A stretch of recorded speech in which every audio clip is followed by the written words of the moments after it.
Halo semuanya, berjumpa kembali dengan Mas Sulis di Cafe Matematika. Sebelumnya, Assalamualaikum warahmatullahi wabarakatuh. Masih dalam pembelajaran matematika di masa pandemi COVID-19. Matematika untuk kelas 8 SMP. Nah, kali ini kita akan melanjutkan pembelajaran kita yang telah lalu, yaitu masih pada teorema Pythagoras. Nah, untuk kali ini kita akan lanjutkan dengan partai yang kedua, yaitu jenis-jenis segitiga dan triple Pythagoras. Nah, masih ingat kemarin tentang teorema Pythagoras, rumus ya, dan beberapa soal yang sudah kita bahas. Nah, kali ini kita akan lanjutkan dengan jenis-jenis segitiga. Jenis-jenis segitiga berdasarkan dari panjang sisinya. Kita perhatikan gambar yang sudah ada di tayangan ini, yaitu gambar yang pertama, gambar kedua, dan gambar ketiga. Di sini ya, gambar dari ketiga segitiga ini, panjang sisinya adalah A, B, dan C, ya. Di mana sisi C itu sisi yang terpanjang. Nah, sisi C itu sisi yang terpanjang. Nah, kita mulai dari gambar yang pertama, atau kita mulai dari gambar yang kedua, karena kemarin kita sudah belajar tentang teorema Pythagoras. Kalau C itu terpanjang, artinya ini sisi miring, maka jika A kuadrat ditambah B kuadrat sama dengan C kuadrat, maka segitiganya adalah siku-siku. Ya, segitiganya siku-siku. Nah, sekarang kalau kita pindah ke gambar yang pertama, jika CB ini kita geser gitu ya, atau kita putar gitu begini ya, sehingga menjadi C-nya itu lebih pendek. Karena C-nya lebih pendek, maka jika A kuadrat ditambah B kuadrat, tentunya kalau yang di sini tadi lebih sama dengan, maka karena ini lebih pendek C-nya, maka A kuadrat ditambah B kuadrat itu lebih besar daripada C kuadrat. Sehingga yang tadinya di sudut C ini siku-siku ini menjadi lebih kecil, ya, lebih kecil. Maka karena lebih kecil berarti lancip, maka ketiga sudut segitiga ini adalah lancip, ya.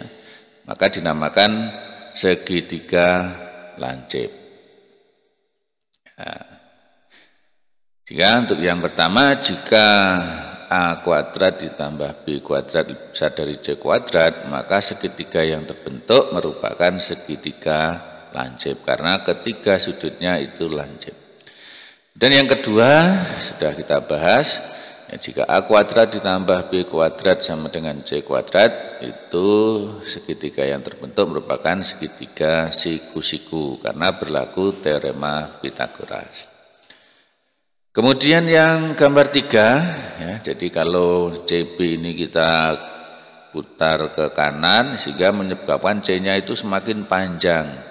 Nah, karena semakin panjang maka A kuadrat ditambah B kuadrat itu lebih kecil daripada C kuadrat. Dan sudut di C ini semakin lebar, artinya lebih dari 90 derajat. Nah, sudut yang lebih dari 90 derajat itu dinamakan sudut tumpul. Maka karena ada satu sudut tumpul pada segitiga ini, maka dinamakan segitiga tumpul, ya. Jadi jika A kuadrat ditambah B kuadrat lebih kecil dari C kuadrat, maka segitiga yang terbentuk merupakan segitiga tumpul. Nah, inilah jenis-jenis segitiga yang dipandang dari panjang sisinya. Nah, maka dapat kita simpulkan pada suatu segitiga berlaku jika kuadrat sisi miring sama dengan jumlah kuadrat sisi yang lain, maka segitiga tersebut siku-siku. Ya, sisi miring tadi adalah sisi yang terpanjang. Dan jika kuadrat sisi miring lebih kecil dari jumlah kuadrat sisi yang lain, maka segitiganya adalah segitiga lancip. Ya. Kemudian jika kuadrat sisi miring lebih besar dari jumlah kuadrat sisi yang lain, maka segitiga tersebut tumpul. Ini yang dapat kita simpulkan. Nah, kita lanjutkan lagi sebagai contoh nih ya. Tentukan jenis segitiga dengan panjang sisi-sisi sebagai berikut. Yang pertama atau yang A, ya, panjang sisinya 3 cm, 5 cm, dan 4 cm. Kemudian yang B 4 cm, 5 cm, dan 6 cm. Yang C 1 cm, 2 cm, dan 3 cm. Nah, kita coba satu per satu. Ya. Untuk yang A, ya. Misalkan A panjang sisi miring, ya. Sedangkan B dan C panjang sisi yang lain, maka diperoleh ya, yang A-nya 5, B-nya 3, C-nya 4. Kemudian A kuadrat, ya, sisi yang terpanjang dikuadratkan 25, kemudian sisi yang lain ya, dikuadratkan, kemudian dijumlahkan 3 kuadrat ditambah 4 kuadrat sama dengan 9 tambah 16 sama dengan 25. Nah, di sini kita lihat bahwa A kuadrat itu sama dengan B kuadrat ditambah C kuadrat. Atau sisi terpanjang dikuadratkan sama dengan jumlah kedua sisi kuadrat. Ya. Atau jumlah kuadrat kedua sisinya. Nah, sehingga karena sama, maka ya, karena 5 kuadrat itu sama dengan 3 kuadrat ditambah 4 kuadrat, maka segitiga ini merupakan atau termasuk jenis segitiga siku-siku. Nah, sedangkan yang B A-nya terpanjang 6, B-nya 4, C-nya 5. Nah, kemudian yang terpanjang dikuadratkan 36. Kemudian yang lain ya, B kuadrat ditambah C kuadrat, berarti 4 kuadrat tambah 5 kuadrat sama dengan 16 tambah 25 sama dengan 41. Karena C kuadrat. Karena sisi terpanjang dikuadratkan lebih kecil dari jumlah kuadrat sisi yang lain, maka segitiga ini termasuk jenis segitiga lancip. Ya, jadi kalau jumlah sisi yang lain itu lebih besar dari, ya, maksud saya jumlah kuadrat sisi yang lain itu lebih besar dari jumlah kuadrat sisi terpanjangnya, itu maka segitiganya lancip. Nah, sekarang bagaimana dengan yang C ya? 1, 2, dan 3. Ya, kita lihat di sini. A sama dengan 3, B sama dengan 1, C sama dengan 2 karena A-nya terpanjang. Maka A kuadrat sama dengan 3 kuadrat sama dengan 9. B kuadrat tambah C kuadrat berarti 1 kuadrat tambah 2 kuadrat sama dengan 1 tambah 4 berarti sama dengan 5. Nah, ternyata sisi terpanjang dikuadratkan lebih besar dari jumlah kuadrat sisi yang lain. Maka segitiga ini termasuk jenis segitiga tumpul. Nah, jadi kita sudah bisa membedakan, bisa menentukan berdasarkan panjang sisinya itu mana yang segitiga lancip, mana yang segitiga siku-siku, dan mana yang segitiga tumpul. Ya, saya kira cukup paham ya. Baiklah, kita lanjut Nah, sekarang tentang triple Pitagoras. Apa itu triple Pitagoras?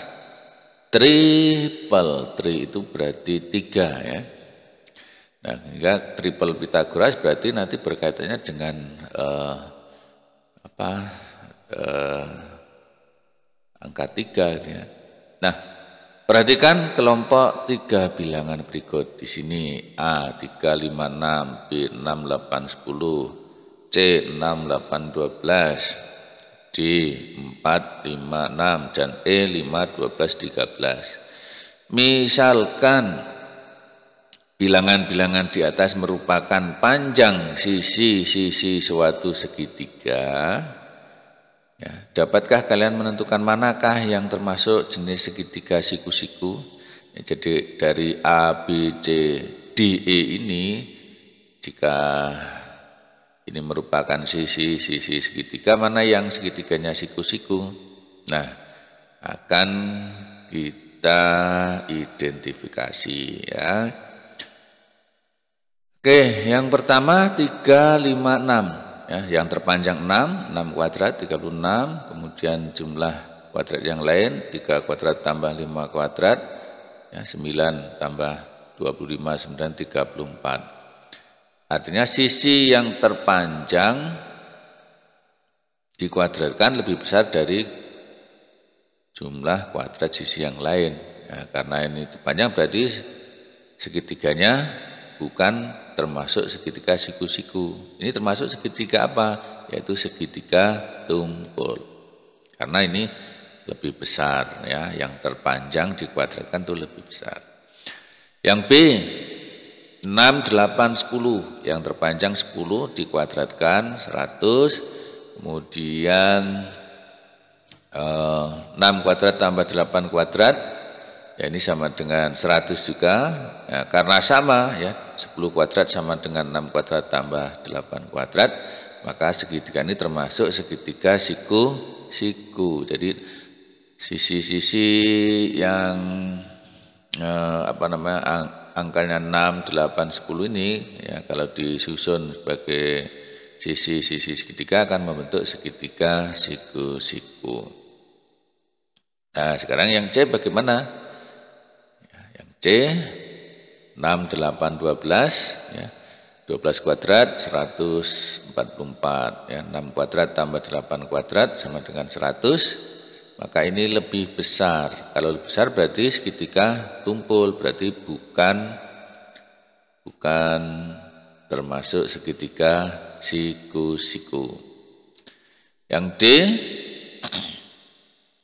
4, 5, 6, yang terpanjang 6 ya, berarti 6 kuadrat 36, kemudian 4 kuadrat tambah 5 kuadrat itu 41.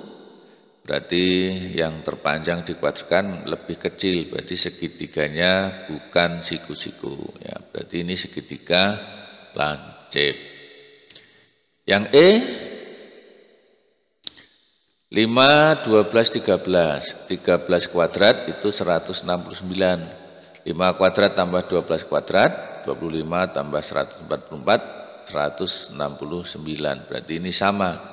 Karena 13 kuadrat sama dengan 5 kuadrat ditambah 12 kuadrat, maka segitiga ini termasuk jenis segitiga siku-siku. Nah, jadi sisi-sisi segitiga yang panjangnya 5, 12, 13 itu nanti akan membentuk segitiga siku-siku. Nah, dari uraian di atas tampak bahwa kelompok 3 bilangan yaitu 6, 8, 10 dan 5, 12, 13 itu merupakan sisi-sisi segitiga siku-siku karena memenuhi teorema Pitagoras. Nah, selanjutnya ya, kelompok 3 bilangan ini ya, ini satu kelompok ya. Jadi kelompok 3 bilangan tersebut kemudian disebut dengan triple Pitagoras. Nah, dari sini tadi, jadi apa itu triple Pitagoras? Ya.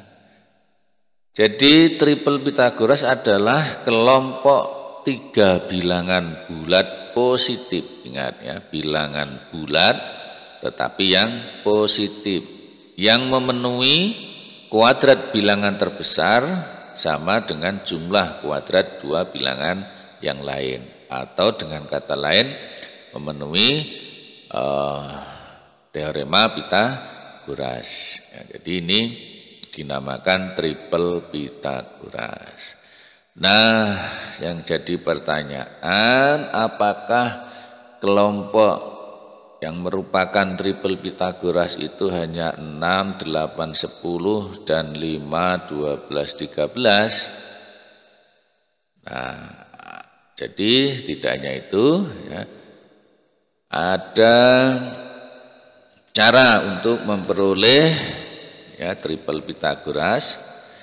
Nah, misalkan ada bilangan A dan B dengan A lebih besar B, nah, maka kita akan memperoleh triple Pythagoras dengan menggunakan tabel seperti ini ya. Jika A dan B ini diketahui ya, dengan syarat A-nya lebih besar dari B, kemudian ada di sini A kuadrat kurangi B kuadrat, kemudian 2AB A kuadrat tambah B kuadrat.